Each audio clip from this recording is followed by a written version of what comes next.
할렐루야. 긴장이 다 풀렸습니다. 너무나 은혜로운 찬양에 감사드리고요. 네, 감사드립니다. 네, 감사드립니다.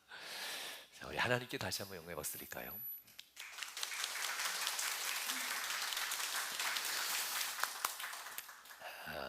특성, 자녀들의 특성처럼 우리가 생각하는 것보다 하나님은 더 많은 것을 이루시려고 준비하실 뿐만 아니라 그것을 행하시기 위해서 우리보다 더 손꼽아, 학수고대라고 하죠.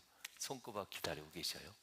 우리가 우리의 삶의 문제를 이루기 위해서 더욱더 애쓰고 수고하면서 기도하는 것, 그 순간을 하나님은 정말 많이 기다린다는 사실을 꼭 기억하시길 부탁드리겠습니다. 오늘은 여러분과 함께 그 이야기를 또 나누려고 해요. 여러분과 함께 이제 5번째 시간인데요. 여러분을 만나면서 여러분에게 메시지를 전하며 기적의 사람들, 하나님 만나서 삶이 회복되는 사람들, 곧 하나님 앞에서 위로받는 사람들에 대한 메시지를 계속 전하고 있는데요. 인생을 살면서 우리가 일할 수 있다는 것은 힘이 있다는 거잖아요. 그렇지만 일이 버겁다라는 것은 힘들다라는 뜻이고요. 처음 목회 28, 29 그때 시작했죠. 그리고 30, 30대, 40대, 이제 50대가 돼가면서 느끼는 게 있어요. 젊었을 때는 주의 능력으로 우리 모든 걸 이룹시다 이렇게 하면 되는데, 그땐 여러분들도 젊었을 거예요. 30대, 40대, 50대. 그럼 함께 갈 수 있는데, 그런데 저도 이제 그렇게 젊었을 때는 그런 마음을 가지고 직분, 사명, 열심히 합시다 이렇게 하면서 뜨겁게 나가고 있는 걸 더욱더 강조했었거든요. 그런데 그땐 제가 젊었고, 그리고 제가 함께했던 교우들이 40대, 50대 더 연세가 높으셨고 신앙생활도 오래 하셨으니까 이미 믿음이 다 준비된 줄 알았어요. 그때는 제가 30대 때는. 그러니까 무엇인지 할 수 있을 것 같았어요. 한번 그래서 함께 하려고 했는데, 하려고 열심히 했고, 그런데 보니까 지치시더라고요, 성도들이.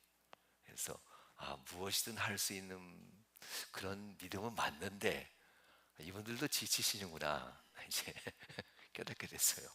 예, 이분들도 지치시는구나. 믿음의 충만함과 역사를 이루는 힘은 좀 다르다라는 것을 이제 알게 되고요. 그래서 메시지도 조금씩 바뀌게 됐어요. 바뀌게 되면서 메시지가 힘이 있어야 일을 하는구나. 그래서 하나님의 위로하심과 하나님의 은혜 주심에 대한 메시지를 더 많이 전하게 되고 이렇게 하게 됩니다.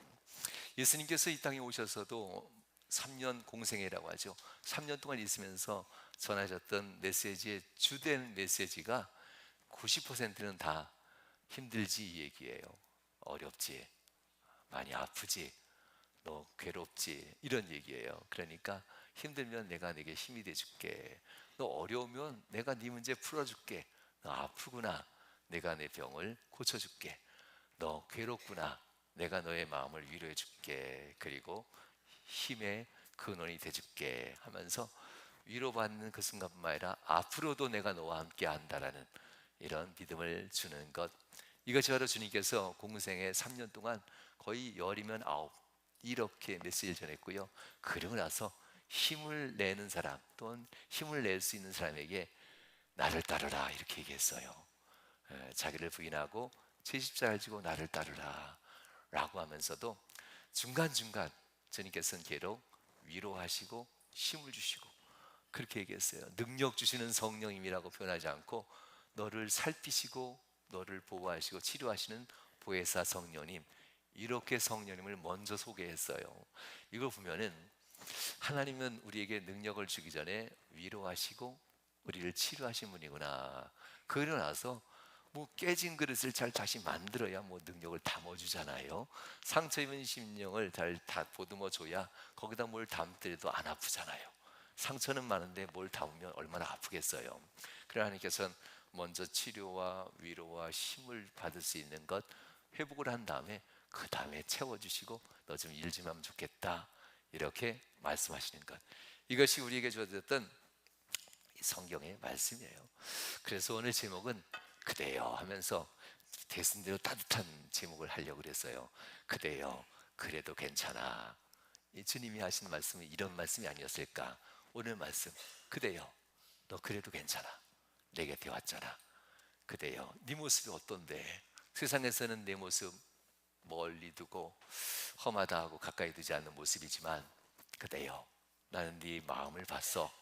괜찮아. 내게 오너라 하면서 부르는 이야기가 오늘 10명의 나병 환자를 만나는 예수님의 마음인 것을 보게 돼요. 할렐루야. 교회에서 많은 위로 받으시고 또 힘을 얻으시고, 그리고 하나님의 가운데 우리가 함께 승리하는 복된 삶을 살아가시길 주의 이름으로 축원합니다. 갈릴리와 사마리아 사이를 지나시더라. 이게 무슨 뜻이냐면요, 갈릴리와 사마리아 북쪽과 아래쪽 사이거든요. 그 사이에 큰 평야가 있어요. 큰 평야. 여기서부터 뭐 인천까지 갈 만큼 평야예요. 큰 평야인데 이스라엘 평야라고 해요. 이스라엘 평지. 전쟁도 많이 하는 곳이에요. 농사철 끝나면 이 평지에서 전쟁도 해요. 이런 곳인데요. 그곳에 하나님 예수님께서 늘 지나다니면서 그곳으로 지나서 남쪽 예루살렘을 오곤 하셨습니다. 그곳을 지나실 때마다 예수님께서는 나사렛이라는 곳이 예수님의 고향이시잖아요. 그것을 내려갈 때마다 나인성에서는 한 어머니, 젊어서 과부가 된, 젊은 시절에 과부가 되고 어린아이 하나 남겨놓고 홀로 된 여인의 그 생명과도 같은 아들 청년이 죽었을 때 그 청년을 일어나라 하면서 청년을 깨웠던 예수님의 이 모습들, 바로 나인성의 이야기고요. 그리고 이곳을 지날 때 더럽고 추한 버림받은 한 여인, 버림받았다 생각하고 버림받은 여인이죠. 사마리아 수가성의 여인, 바로 이곳을 지나면서 이 여인을 또한 삶으로 회복시켜 주던 곳이기도 해요. 바로 예수님이 갈릴리와 사마리아를 사이를 지나더라는 곳이에요. 또한 그곳에 예루살렘 올라가기 전에 쉬고 가는 여리고라는 곳이 있어요. 여리고에서 우리가 만났던 한 사람 기억하시죠? 삭개오. 나중에 삭개오 설교도 해드릴 텐데요. 정말 좋은 은혜의 메시지이기도 해요. 이 삭개오, 주님이 그냥 우연히 가다가 만난 사람들이 아니에요. 수없이 많은 갈래길이 있고, 이 갈릴리와 사마리아 사이에 있는 이 큰 평야, 이 이스라엘 평야를 지날 때 많은 마을들이 있어요. 그러니 이 사람들이, 오늘은 우리가 대박 났어, 운이 텄어, 예수님이 우리 마음을 지나신대, 이건 이제 사람의 생각이고요. 하나님은 우리의 모든 것을 다 아시는 분이잖아요. 우리에게 섭리하시고 우리의 계획을 가지고 우리 인생을 이끄는 분이잖아요. 얼마나 고민할까? 누구를 만나야 될까? 누구를 만나야 될까? 하나님 앞에서 우리의 기도가 참 묘한 기도의 응답이 있어요. 꼭 마지막 순간에 응답이 되는 이 놀라운 은총이 있잖아요. 아니, 좀 평상시에 응답해주면 얼마나 좋아요. 여러분, 솔직히 우리 얘기합시다. 어떤 때가 믿음이 제일 좋아요? 평상시보다 마지막 순간에 믿음이 솔직히 좋아. 그럼 하나님께서는 어때 응답해야 나를 영원히 기억할 것 같아요? 마지막, 이건 그냥 상식적으로 아는 거예요. 그러니 마지막 순간까지 가서 마지막처럼 기도하지 말고 처음부터 마지막처럼 기도하면 그럼 되지 않을까? 그죠? 네, 처음부터. 그걸 이제 간절함과 절실함이라 해요. 이 상황까지도 간절하고 절실하면요, 이 심장 간 담한 거죠. 상황까지도 절실하게 되면 위험하니까요. 그 상황이 되기 전에 이미 하나님밖에 없어요. 이 절실한 마음, 나 하나님만 의지하여, 하나님밖에 안 돼요 하면서 간절한 마음, 처음부터 이 마음을 가지면은, 그러면 범사가 승리하는 자가 되지 않겠는가, 이렇게 한번 얘기하고 이 메시지를 시작하고 싶습니다. 그런데 이게 안 된 10명의 사람이 있었어요. 인생의 절망, 더 이상 힘과 능력으로도 바꿀 수 없는 인생이 됐잖아요. 이 10명의 사람은 서로 마을, 동네, 민족을 초월해요.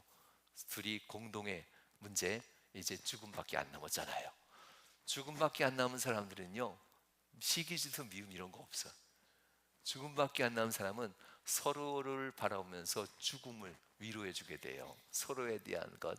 그들이 10명이 모인 곳이 오늘 본문의 이야기입니다. 그런데 본문에 보면 9명은 유대인이고 1명이 사마리아인이라래요. 이방인이라래죠. 이들이 한 군데 모였다라고 하는 이야기로 시작되는 내용이 본문의 말씀입니다. 괴롭고 힘들 때가 보면 서로 마음을 위로해 줄 사람을 찾아가곤 하잖아요. 이럴 때 서로가 마음이 통할 수 있는 사람, 한번 고생을 같이 해본 사람이 원래 친해요. 고생을 같이 하고 같은 고난을 같이 경험한 사람이 친해지게 돼 있어요. 이 9명이 언제부터 어떻게 친해진지 모르겠어요. 동시에 9명이 10명이 동시에 나병이 들었는지 모르겠어요. 그렇지만 그렇게 되진 않아요. 1명, 2명, 3명, 4명 이렇게 모이다 보니까 이들이 10명이 된 건데요. 이스라엘 사람들에게 있어서는 이스라엘 평지라는 곳이 그래도 윤택한 곳이에요. 하나님께서 레위기에서 법을 정해놓을 때에 밭의 네 구퉁이는 수확하지 말아라 이렇게 얘기해요. 밭의 네 구퉁이는 누구의 몫이냐면요, 가난한 사람들, 홀로 된 여인들, 그리고 버림받은 홀로 된 고아들, 그리고 나그네 된 사람들, 이 사람들이고요. 또 더 불쌍한 사람은요, 오늘 본문에 나온 버림받은 사람들. 이 사람들이 먹고 살 수 있도록 너희들은 반드시 밭의 네 구퉁이는 수확하지 말아라. 변화더라도 곳에 그대로 놓고 가라 하면서 밭을 얘기하고 농작물도 마찬가지고 과수원도 마찬가지예요. 그래서 이스라엘 사람들에게서는 두 가지가 내 것이 아니다래요. 내게 준 것 중에, 내 품 안에 들어온 것 중에 두 개는 내 것이 아니야. 11조 헌물들 하나님의 것. 또 하나가 있어요. 구제. 11조 헌물만큼 구제 기부라고 하죠. 이걸 나눌 때 이거 내 것이 아니야. 내가 주는 게 아니다고 해요.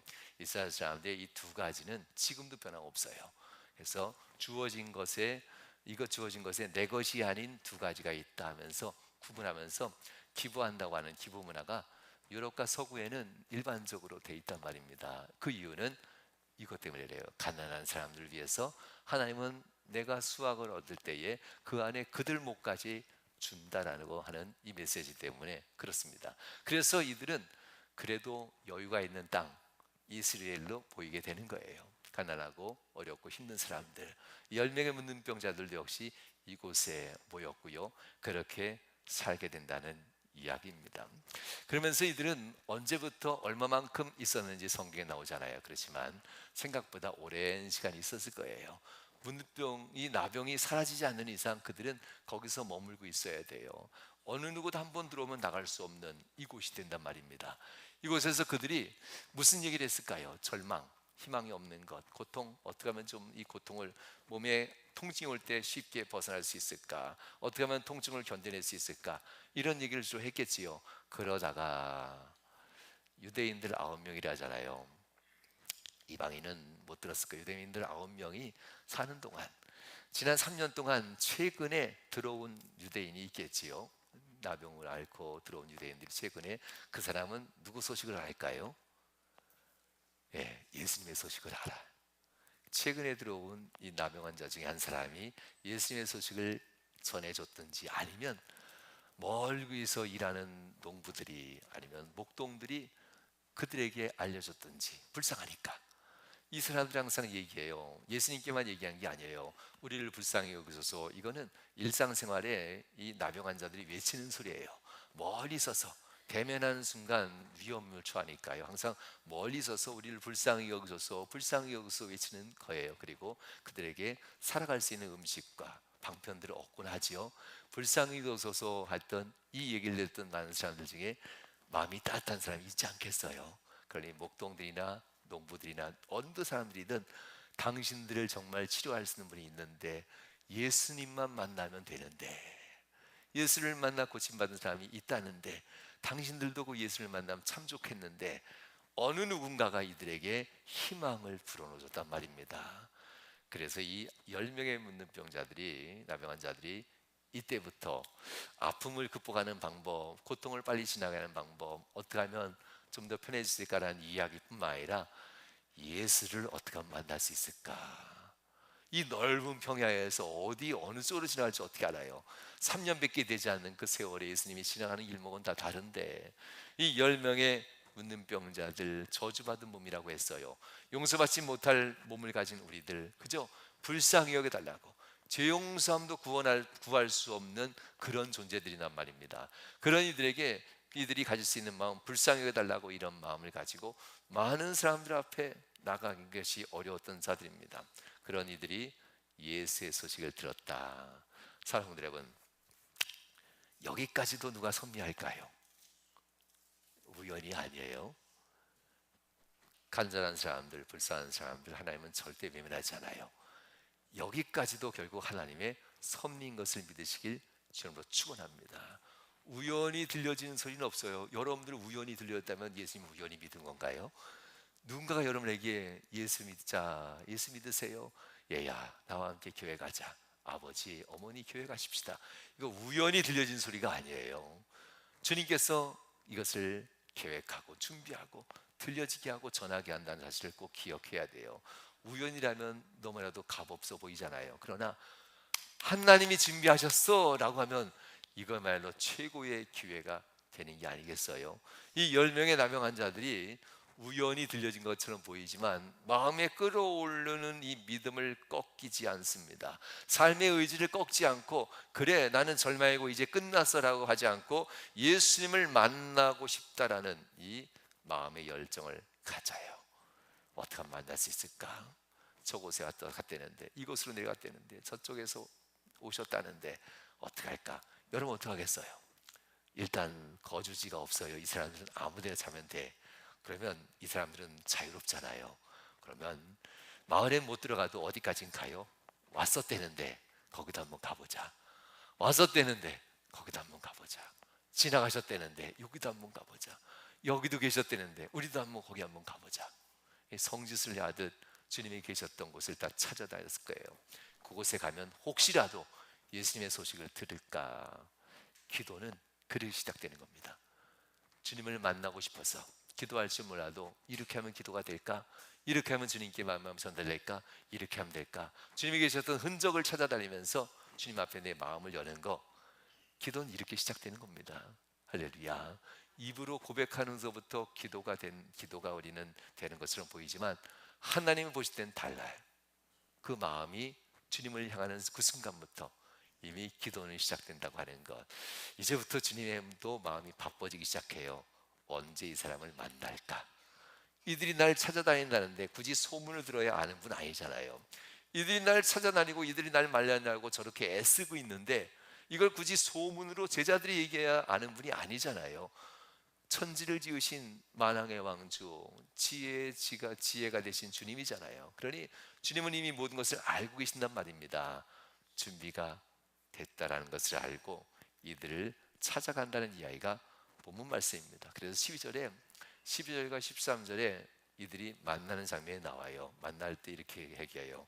한 마을 지적해요. 이 마을이야 하면서 주님은 그 마을을 마음속에 두고 있었어요. 이 마을에서 이들을 만날 수 있겠다. 이 마을에서 이들을 만날 수 있겠다면서 12절에 한 마을에 들어가신다라고 해요. 그랬더니 나병 환자 10명이 예수님을 만나는데 멀리 서서 만난다 그래요. 어떻게 이게 가능했을까? 주님의 계획하심은 이와 같다는 것을 꼭 기억하시길 주님으로 축원합니다. 여러분들, 그러니 누군가 나를 도와줄 자가 있으면 좋겠다. 누군가 내 곁에서 믿음을 잘 이끌어줄 분이 있으면 좋겠다. 우리 집안에 우리 어머니 아버지도 기도 열심히 하는 분이 얼마나 좋을까? 에이, 다 아니야. 우리 자신이 주님을 향한 열망만 가지고 의지하면 기도는 이미 시작되고 있고, 주님은 언제 만날까? 주님이 더 만나고 싶어하고 주님이 더 그날을 기다리고 있다는 사실을 꼭 기억하시길 주님으로 축원합니다. 이 10명의 남용한 자들은 주님 만나기 전까지는 항상 이런 마음일 거예요. 우리도 똑같은 마음이잖아요. 내 기도 언제 들어주시나, 내 문제 언제 풀어주시나, 내 아픔과 괴로움을 언제 해결해 주실까, 힘든데 하나님 내 가정 언제 나를 만나 주시려나. 이 10명의 남용한 자들의 마음이 우리 마음이에요. 이 마을을 가도 아니 계시고 저쪽 마을을 가도 아니 계시고 이쪽 마을을 가도 아니 계시고 왔던 길을 되돌아간데도 안 계시고 지나가셨다는데 이곳에서 기다려도 안 계시고 대체 어디서 주님을 만날 수 있겠는가? 욥이 고백했던 말하고 똑같지 않아요? 이들은 그와 같은 마음으로 내가 너무 멀리 가다 보니까 주님과 멀리 떨어진 것은 아닌가, 내가 가다 보니까 너무 멀리 가버린 것은 아닌가, 내가 혹시 너무 늦게 온 것은 아닌가, 내가 혹시 하면서 얼마나 이 10명의 나병한 자들은 가슴 졸이면서 주님을 찾아다녔겠어요. 성도 여러분, 사람들은 시간과 때를 놓치면 못 만나요. 우리들은 그래요 원래. 그래서 버스는 놓치면은 뭐 끝난 거잖아요. 기차도 그렇고요. 그러나 주님은 아니라는 사실을 기억하세요. 주님은 시간과 때에 대한 거에 대한 관심조차 없어요. 시간과 때, 장소를 초월하는 분이니까요. 주님은 어느 때 어느 순간에 만날까 마음 먹으면 그 순간에 만날 수 있게 하는 분이라는 사실을 기억하셔야 해요. 마음 졸이면서 주님을 찾아다니는 그 순간 누가 더 기억을 하고 계시냐면 주님이 이미 알고 있다고 하는 것. 아까 얘기했죠. 기도는 언제부터 시작된다고요? 알지 못하지만 주님이 어디이신가 찾아다니는 순간부터. 우리가 봉사하고 애쓰는 것, 거기에 반드시 기본적인 마음을 가지세요. 봉사하고 수고하는 것, 그러니까 주님을 만나기 위해서, 주님 만날 그날 주님께 하나름 영광을 안고 가려고 내가 봉사하고 애쓰는 것, 항상 주님을 향한 마음을 가지고 계셔야 돼요. 그러면 이미 그 사람은 기도가 시작되고 있는 거예요. 사랑하는 여러분, 여러분 삶 가운데 이와 같은 마음을 가지면 주님은 이미 아시고 준비하신다고 하는 것. 그러나 기도를 포기하지 않는 순간이 와야 돼요. 마음 저리고 가슴 떨리고, 그리고 인생이 왜 이렇게 안 풀리지, 아무리 어려워도 주님이 계시면 돼라는 마음으로 끝까지 가셔야 돼. 바로 오늘 주님은 이들을 만난다는 이야기입니다. 가슴 떨리는 고통이 이 10명의 나병 환자보다 더한 사람은 없겠지요.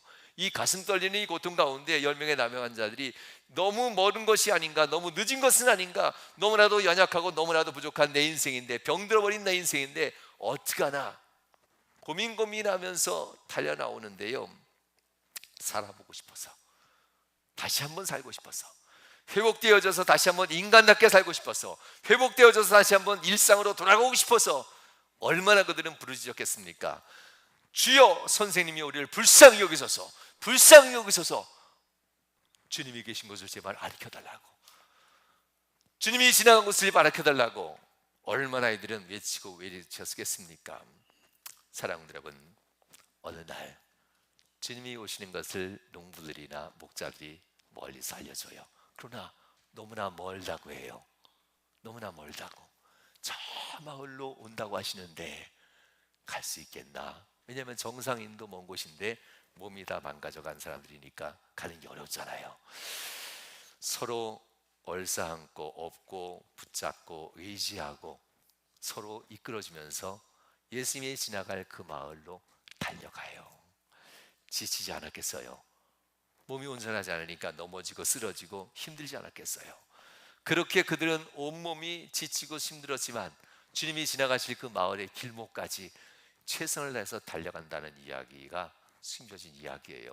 사랑하는 여러분, 여러분 인생 가운데 우연히 만나지 않아요. 누군가는 열정을 다해서 주님을 향한 마음을 포기하지 않으면 반드시 만나게 된다는 이야기입니다. 오늘 본문에 보면 이들에게 10명이잖아요. 이들에게 주님이 묻지 않은 게 한 가지 있어.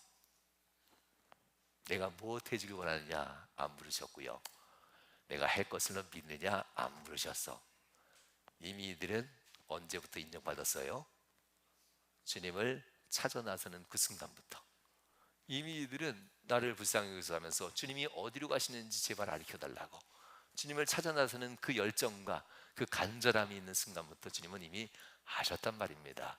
나밖에 믿을 것이 없고, 나밖에 믿을 수 없고, 나만 의지하고 나만 바라보고 있는 이 10명의 이 사람들의 이 마음을 이미 아시고, 그들은 주님을 만나는 이 순간 소리 높여 이르되 예수 선생님이시여 우리를 불쌍히 여기소서. 나만 해결받은 내가 아니에요. 성경은 나만이 아니었어요. 똑같이 외쳐요. 아무개 이름 외치기도 않아요. 우리를 불쌍히 여기소서 하면서 10명의 나병 환자가 우리를 외쳐요. 우리를 불쌍히 여기소서. 이들이 힘들고 어렵고 찾아다니는 모든 순간 이들이 서로 의지가 되어졌고 서로를 도와줬고 서로 붙들어줬던 이 전우와 같은 이 사람들이 서로 하나가 되어서 우리를 불쌍히 여기소서라고 합니다. 주님은 이들에게 나를 믿느냐 묻지 않습니다. 이미 예수님이 치료할 것을 그들은 믿고 있었기 때문에. 사랑하는 여러분, 기도가 이렇게 돼요. 입으로 예수의 이름으로 기도합니다 라고 고백하는 것이 응답되는 것이 아니라 이미 심령으로 예수면 충분해라고 고백하는 자가 예수 이름으로 기도하는 거잖아요. 이런 자들이 주님을 만나는 순간 위로뿐만 아니라 능력도 받게 돼요. 성도 여러분, 이렇게까지 나를 찾는 자, 온몸은 땀 범벅이 되고 온몸은 피 범벅이 되고 온몸은 뭐 그쵸, 나병 환자로 얼마나 행색이 그렇겠어요. 그렇지만 그대여, 그대들이여, 그래도 괜찮아 이면서 주님이 이들을 맞이하는 장면이 오늘 본문의 말씀입니다. 그들의 절실함을 이미 아셨고 그들의 간절함을 이미 아셨고 포기하지 않고 주님께 달려오는 그들의 열정을 알고 주님은 그들을 만나준다는 이야기입니다. 주님께서는 그들에게 얘기하는데 이렇게 얘기합니다. 제사장들에게 너희 몸을 보이라. 제사장에게 보이려면요 7일입니다. 첫날 만날 제사장이 다르고 일곱 번째 날 만날 제사장이 다르기 때문에 그래서 제사장들이라고 표현해요. 첫 번째 만나서 내가 치료받은 것 같아요 하면 제사장들은 7일 동안 정결례를 지낸 다음에 7일째 와서 다시 한번 확인해 보자. 첫째 날 확인하고 마지막 날 확인하는데요, 이들에게 얘기하는 겁니다. 제사장들에게 내 몸을 보이고 정결례를 마치면 너는 일상으로 복귀할 수 있을 거야, 몸이 치료할 거야 라고 얘기하는 겁니다. 고쳐준 거라는 얘기잖아요. 이미 고침받았다는 얘기입니다. 이 10명의 문병자들이 그래도 좀 만져주시지, 그래도 좀 우리 곁에 와서 좀 이렇게 좀 불쌍하다고 해주시지, 그래도 어느 사람은 이렇게 손도 대주고 이렇게 귀도 해준다는데 어떤 사람은 좀 가까이 와서 이렇게 잡아주신다는데 우리는 멀리 서서 오지도 않으시고 제사장들에게 네 가서 네 몸을 보이라라고 한 말씀만 하시고 또 가버리시네. 이러면 어떡하겠어요? 실족할 만하지 않겠어요? 그렇지만 이미 그들에게 가슴속엔 뭐가 있다 그랬어요? 흔들리지 않는 믿음, 주님이 말씀하시면 그대로 된다는 믿음을 가지고 있기 때문에 이 사람들은 그 믿음을 가지고 나간다는 이야기입니다. 그리고 주님의 말씀대로 돌아서서 제사장을 향해 달려갑니다. 그런데 여러분들 기억하십시오. 상처난 몸으로 뛸 때하고 몸이 고쳐진 몸으로 뛸 때하고 몸이 다르지 않겠어요? 아프던 데가 안 아프고 쓰리던 데가 안 쓰리고 뭐 이렇게 이상한 데가 다시 정상으로 돌아왔단 말입니다. 이상하다 하면서 서로의 얼굴을 바라보면서 고쳐진 얼굴을 보게 돼요. 붕대를 품어주고 감았던 것들을 벗어주고 다 치르다 보니까 서로 가다 보니까 이미 고쳐진 것을 봤다라고 성경은 얘기해요. 할렐루야. 이제 주님의 은혜가 이렇게 그들에게 왔어요. 이제부터는 은혜 받으면 은혜 받고 나서 우리의 태도도 중요하지 않겠어요? 이 10명의 사람들, 고침받았으니까 10명의 사람들에게 이제 하나님이 기다리고 있는 게 있어요. 간 길로 계속 가서 제사장들에게 몸을 보이고 일상으로 회복하는 것을 먼저 할까? 아니면 가던 길을 돌이켜서 누가 있어? 이쪽에는요 예수님, 가족을 먼저 만나서 기쁨을 나눌까? 친구들을 좀 먼저 만나고 내가 하던 사업을 먼저 좀 회복하고 내가 하던 일을 좀 먼저 회복하고 내 친척들, 내가 가까운 사람들한테 먼저 좀 일상 회복하고 그들과 함께 기쁨 나눈 다음에, 왜냐하면 가라고 하셨으니까 일로 갈까? 그래도 날 고쳐주셨는데 주님께 가족도 일가신적 다 중요하고 소중하지만 사업도 다 소중하지만 그래도 감사할 수 있는 기회는 단 한 번밖에 없어. 이날, 그렇죠? 이 뜨거운 마음을 표현할 수 있는 날은 단 한 번, 이날이에요. 이 기회를 놓치고 싶지 않은 사람. 갈등이 오잖아요. 여러분들은 어떡합니까? 이 중에 9명은 가던 길을 갔어요. 일상으로 회복하기 위해서 그렇게 회복합니다. 그러나 이 중에 한 명은 아니야 하여요. 이 감격, 이 순간은 한 번밖에 없으니까 이 한 번밖에 없는 감격, 내 가족과 나누기보다는 예수님이 날 고쳐주는데 예수님께 감사해야지. 그러면서 예수님이 이 한 사람을 표현하는 유일한 장면이 나와요. 한 사람을 표현하는데 오늘 본문에서 얘기하죠. 이렇게 얘기합니다. 본문 16절, 15절, 16절 말씀인데요. 이렇게 얘기하죠. 그중 한 사람이 자기가 낳은 것을 보고 큰 소리로 하나님께 영광을 돌렸다라고 해요. 영광을 돌린다, 감사합니다는요, 이게 함께 돼야 돼요. 돌아와, 이게 함께 될 때 영광이 되는 거예요. 내 삶이 먼저가 아니라 주님이 해결해 주신다면 영광을 드리는 순간 동시에 주님께 돌아와 감사하는 이 자세가 필요해요. 그래서 그 다음 16절 말씀 이렇게 해야죠. 예수의 발 아래 엎드려 감사하니 그는 사마리아 사람이라, 이렇게 표현해요.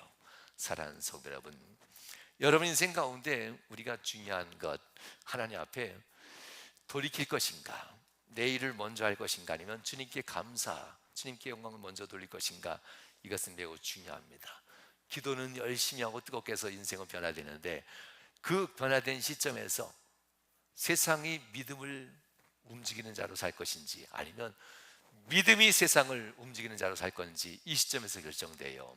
주님께서는 이 고침받고 돌아온 이 한 사람에게 마지막에 했던 말이 있어요. 이 사람에게 이렇게 얘기합니다. 19절 이렇게 얘기하죠. 그에게 이르시되 내 믿음이, 일어나 가라, 내 믿음이 너를 구원하였느니라 하시더라, 이렇게 표현해요. 무슨 뜻이냐면요, 일어나 이제 세상으로 가라, 이제부터 내 믿음이 너를 주관하고 살게 될 거야, 이 얘기를 하는 겁니다. 그러나 주님께 돌아오지 않았던 사람은 이 말을 못 들어요. 그래서 여전히 또 힘들고 어려우면 믿음보다는 세상에서 넘어지는 자가 된다는 이야기가 본 말씀입니다. 말씀하시겠습니다. 이 얘기를 하면서 마지막 한 사람에게 주님은 이렇게 얘기하지 않았을까 하면서 제가 마지막에 설교에 이렇게 썼어요. 그래도 너는 여기까지 왔구나. 그래도 너는 여기까지 왔구나. 새 옷 입고 오고 싶고, 가족들 먼저 만나고 싶고, 그렇게 일상으로 돌아오고 싶은데 그래도 너는 여기까지 왔구나. 그래, 괜찮아 하면서 주님이 안아주는 장면을 생각해 봤어요. 우리 학동교회 모든 성도들, 여러분들 주님이 정말 위로가 되고 힘이 될 수 있길 주님으로 축원합니다. 힘들고 어려울 때 세상의 어려움을 외면해도 주님은 절대 여러분을 외면하지 않습니다. 주님께 부르짖고 기도하시고, 그리고 마지막에 꼭 한 가지, 달려갈 길을 돌이켜 주님께 영광. 세상에서 문제 해결했던 사장님이 있어도 그분께 감사하기보다는 하나님께 먼저 감사. 세상에 명의를 만나서 내 인생을 고쳐주고 치료해줬어도 명의를 만나게 해준 분 하나님, 약이 잘 듣도록 인도한 분 하나님, 내 마음을 주관한 분 하나님, 하나님께 먼저 감사. 이거는 한 번밖에 없어요. 꼭 주님 앞에서 그런 믿음을 가지셔서 인생 사는 동안 믿음이 여러분의 삶을 인도하고 믿음이 여러분 삶을 다스릴 수 있는 복된 성도들이 다 되시길 주님으로 축원합니다.